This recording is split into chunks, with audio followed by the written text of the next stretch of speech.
Turma, eu acho que tem uma parte importante, né? Turma, público, né? É difícil, estou falando para a internet, acho que pela primeira vez, então é meio estranho ainda saber como se comunica, né? Diretamente. Obrigado, meus amigos que estão assistindo em casa, eles me avisaram pelo WhatsApp.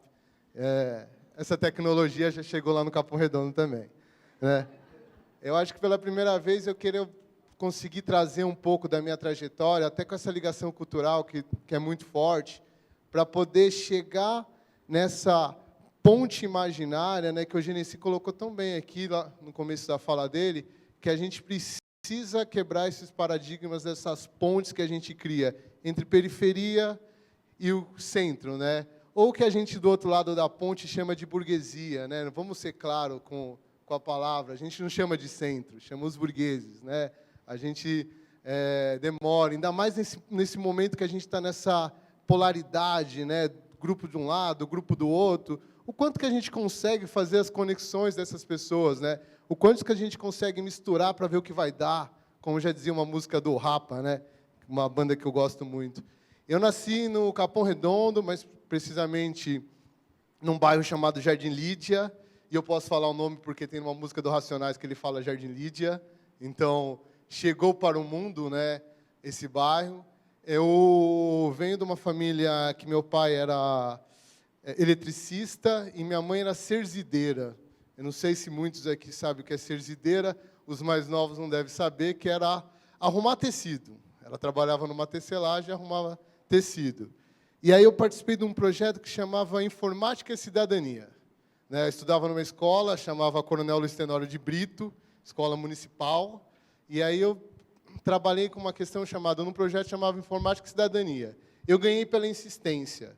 Teve vários sorteios para participar desse projeto, a professora desistiu de todos os alunos que iam e não foram, e uma hora ela falou, vai você, Johnny, vamos ver que merda vai dar, e vamos lá.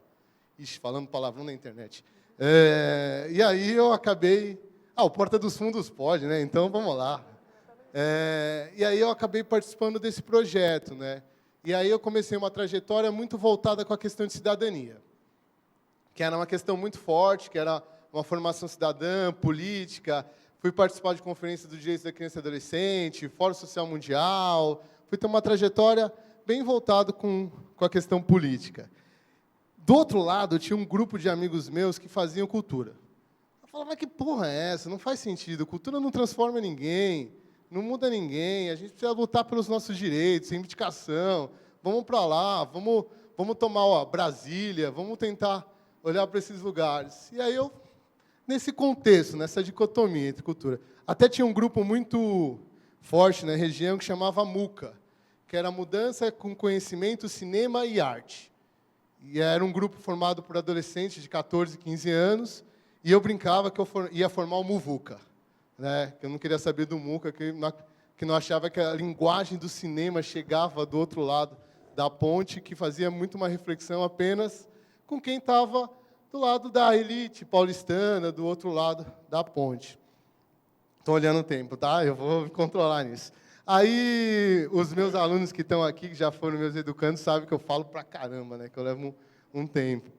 E aí eu comecei nesse processo a olhar que a cultura podia ter um ponto de transformação, um ponto importante, um olhar fundamental que a gente conseguisse fazer a mudança de paradigmas, né? Eu vim de uma região no qual a gente tem o rap como ponto de marcação, né? Não dá para se negar que o Racionais trouxe a linguagem da periferia para o mundo. Ele trouxe, ele levou, ele se posicionou, né? Não dá, na década de 90, morando no Triângulo das Bermudas, Capão Redondo, Jardim Ângela e Parque Santo Antônio, aonde que a região se torna mais violenta do que guerras que a gente possa ter em qualquer região do mundo, aonde o Holocausto acontece e a gente não entra nessa discussão, o Holocausto acontece e continua acontecendo, né? Então, eu vinha dessa região e a gente olhava através desse processo que cidadania era um grande ponto. E aí, quando a gente começa a conhecer uma galera que trabalha com arte na periferia, nossa, já se foram 5 minutos. Quando a gente começa a conhecer uma galera que trabalha com arte na periferia, entra um processo na minha vida muito importante, que a gente tem que ter várias ferramentas para se alcançar o jovem. Eu fui pela cidadania, eu fui por conceitos de política, uma formação cidadã, que olhava sobre política, mas tinha jovem que ia pelo maracatu, tinha jovem que estava indo pelo cinema, tinha jovem que estava indo pelo rap, tinha jovem que estava indo pelo circo, tinha jovem que estava indo pelo teatro.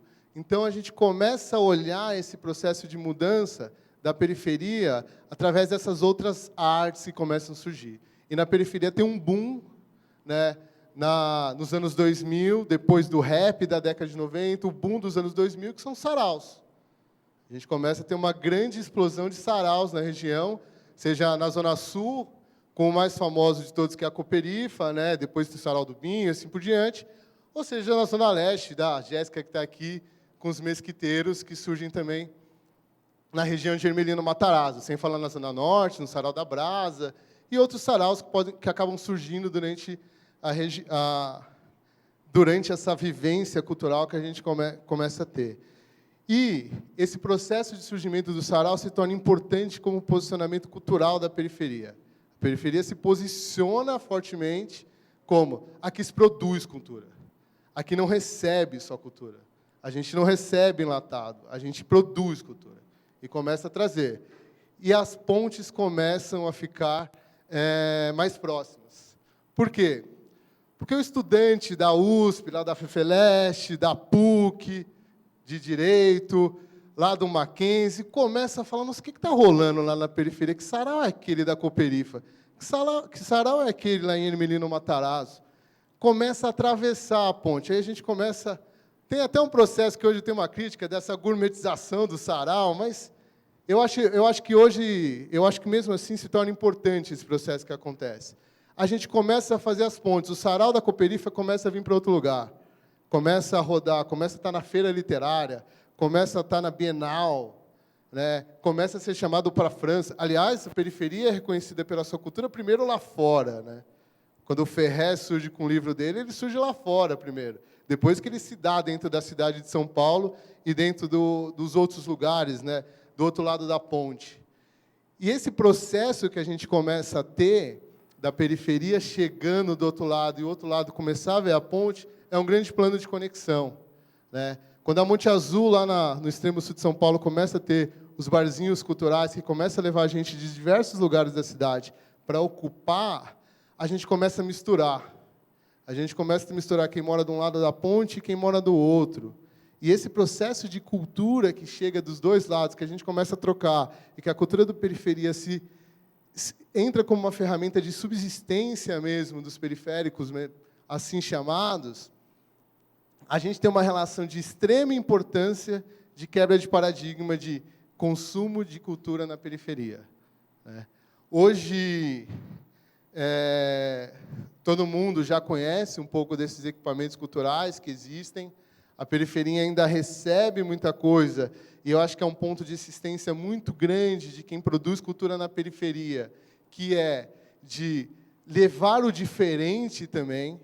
Então, você vai armar um teatro, você vai armar uma linguagem que não é tão a característica do que passa numa TV aberta, né? Sem julgamento de mérito do que se passa, mas não é a característica que passa numa TV aberta, mas você vai insistir. Na primeira apresentação, você tem 10 pessoas. Na segunda, 12. Na terceira, 12,5. Né? Que aí chegou lá uma criança lá, na quinta, 15. Até que a gente começa a ter o processo de uma quebra de paradigma do que pode ser passado para os dois lados da ponte. Então, hoje, a insistência que a gente tem que fazer também na periferia de sair apenas do tradicional que a gente tem hoje, que foi da cultura da periferia colocada, né, que foi esse processo de existência da periferia, como também, do outro lado, a gente consegue trazer um balé, coisa que não é tão popular dentro da periferia, mas é popular porque nunca teve. Não é popular porque nunca teve. Não é porque não é popular que a galera não gosta. Não é popular porque nunca teve. Um teatro russo na periferia não é popular porque nunca viu. Você pode perguntar para os jovens que estão aqui se já viram um teatro russo na periferia.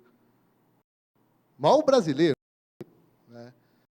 Isso que a gente tem ainda na periferia. E eu acho que esse processo de mudança agora, que a gente está caminhando, que a gente vem caminhando, e a cultura pode ser um grande ponto. Acho que a música, o teatro, as manifestações artísticas que a gente possa ter, o próprio cinema, né? Eu passei aqui no Criar durante 4 anos, né? Eu tenho 3 jovens que eu estou olhando aqui na minha frente, que é o Du, a Jéssica e o Gabriel, mas vou falar especificamente da Jéssica e do Gabriel, que, para mim, se colocam como... E a Amandinha, estou vendo ali agora. Que colocam, para mim, como cineastas hoje de cinema da periferia. O Gabriel hoje está fazendo uma exibição, sábado ocorre uma exibição dele num filme chamado Meu Guri, que fala sobre a redução da maioridade penal, que vai passar em Londres. Eu acho que isso... Podemos até olhar, porque ele vai passar em Londres. A Jéssica, na sexta-feira, faz a estreia de um filme que vai fazer um grande debate sobre a relação que os jovens da periferia têm com a escola, baseado em um poema de um cara da periferia, que é do Rodrigo, que é o cara que ajudou a criar o Sarau dos Mesquiteiros, que é um dos fundadores. Então, a gente começa a ter esse outro lado, e, gente, sinto lhe informar a todos que estão me ouvindo, online, no mundo, esse processo não para mais. Felizmente, as pontes estão sendo quebradas. Tem até uma ponte nova sendo construída ali perto da João Dias, que está ligando com o Burle Marx, obra faraônica. Eu não sei o que os arquitetos pensam dessa obra, podem até falar sobre o Rui Pinheiros, sei lá quantos milhões estão gastando nessa obra, faraônica. Mas essa ponte vai ficar legal, porque a conexão está ficando maior. Porque uma ponte chique dessa estava ali, na Estaiada, né? Agora está perto da João Dias, né? Está mais perto do Grajaú. Já a gente muda a ponte de Interlagos também, a gente faz uma ponte mais... Porque a ponte de Interlagos eu tenho medo de uma hora cair. Essas pontes são invisíveis e a gente precisa quebrar. Eu convido a todos que estão aqui, né? Quem quiser, começamos com um tour lá na Fábrica de Cultura do Capão Redondo, ou no Capão Redondo em si, né? Eu convido a todos que estão aqui a visitar o que se produz dentro dessa periferia, né? E hoje, graças à tecnologia do YouTube, né, nesse ponto ele veio democratizar o nosso processo, pode começar a ver no filme dos dois que estão aqui. Dá um clique e ver o que os dois estão discutindo. A Jéssica e do Gabriel. Chama Meu Guri, o do Gabriel. Gabriel, Bianca, eu estou colocando o Gabriel que está aqui. E o da Jéssica chama qual, Jéssica? No YouTube tem Vidas de Carolina. Para quem não sabe, é um filme baseado na vida de Carolina de Jesus, que era uma poetisa do lixão, né? E o Número e Série, que vai fazer essa discussão sobre a escola, né? E tem o Preço, que está discutindo também bastante. Obrigado, Nath, pela participação. Está discutindo bastante a questão do financiamento de campanha. São filmes de jovens que vieram da periferia, uma cultura produzida pela periferia, que não está só mais no sarau, que não está mais só na música, né? Não está mais. Agora está no cinema, agora está no teatro, agora está em diversos lugares, e eu acho que essas conexões a gente acaba fazendo. Porque tanto o jovem da periferia, ou que a gente falava lá na periferia, do outro lado da ponte, deseja estar junto, deseja estar próximo. A gente deseja fazer essas conexões. E eu acho que, para finalizar, vale muito para mim uma reflexão feita nessa música do Rapa, que a gente só misturando para ver o que vai dar. Enquanto a gente não misturar, a gente vai demorar para ver o que vai dar. Então, a gente precisa fazer essas misturas. Os meninos precisam acabar atravessando as pontes, que venham lá do outro lado da cidade, né, nos extremos. E, do outro lado, há um convite aberto já há mais de 10 anos. E eu posso falar mais de 10 anos, porque é quando eu me reconheço como uma ponte para a gente atravessar os rios. Eu me reconheço há 10 anos como uma ponte para atravessar o rio. E eu acho que há mais de 10 anos a gente convida todos no YouTube, aqui, assim, para estar lá. Obrigado, gente. Meu tempo se esgotou. Acho que eu fui até além. Desculpa, Elis. Mas obrigado. E manda pergunta aí. Vai pelo menos ficar mais 5 minutos aqui. Ali, ó. Obrigada. Muito obrigada, Johnny. Bom, alguém do Criar agora vai ter que fazer uma pergunta. Vocês sabem, né? Depois dessa, Jéssica, você? Quer fazer uma pergunta? Não? Tá. Me avisa depois, então. Johnny, a gente tem uma pergunta que chegou via WhatsApp aqui para mim, de uma das pessoas da equipe, que é o seguinte: o que você mais gostaria de ver? A periferia valorizada e a cidade descentralizada, ou uma mistura geral da periferia no centro e o centro na periferia? É engraçado, né? Talvez a gente vai fazer uma discussão forte com os engenheiros, arquitetos, de pensar nesse processo de descentralização. Realmente, é importante esse processo.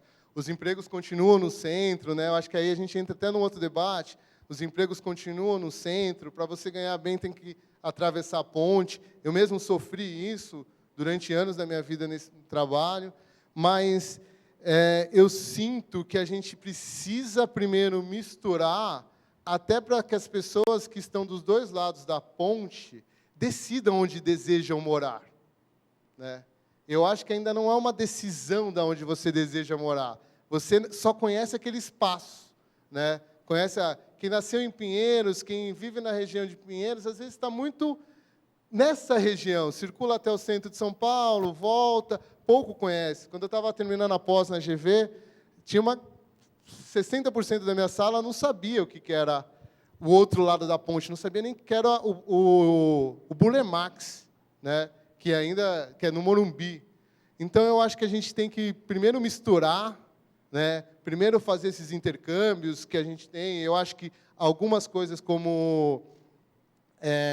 não concordo muito com o formato, mas como a virada cultural consegue fazer essa movimentação na cidade, que a gente consegue fazer essa mistura, porque eu também levo coisas que todo mundo quer ver para a periferia, mas eu acho que a gente precisa fazer mais provocações, a gente precisa ficar mais inquieto e não misturar essa população tão diversa e tão rica que a gente tem dos dois lados da ponte.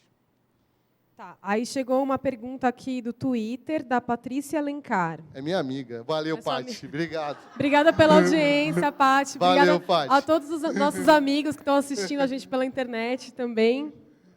A pergunta da Patrícia é: será que o paradigma será realmente quebrado quando não houver mais classificação entre cultura e cultura da periferia? Boa pergunta. Boa enrascada, Paty, você me colocou. Eu acho que sim.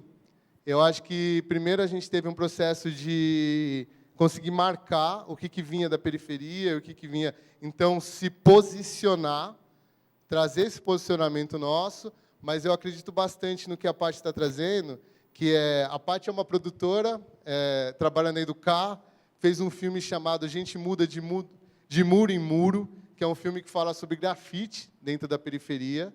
E eu acho que, de novo, o filme dela foi classificado como um filme da periferia, porque fala de grafite. Só que se alguém fizer um filme dos Gêmeos, parece que não está fazendo um filme da periferia, está fazendo um filme cult. É os Gêmeos, sobre arte, assim por diante. Agora, como ela tratou dois moleques rasgados sobre o grafite, parece que está falando só da periferia. Então, talvez a gente vai ter que parar uma hora de fazer essa classificação. Boa pergunta, Paty. Ela está ali, né?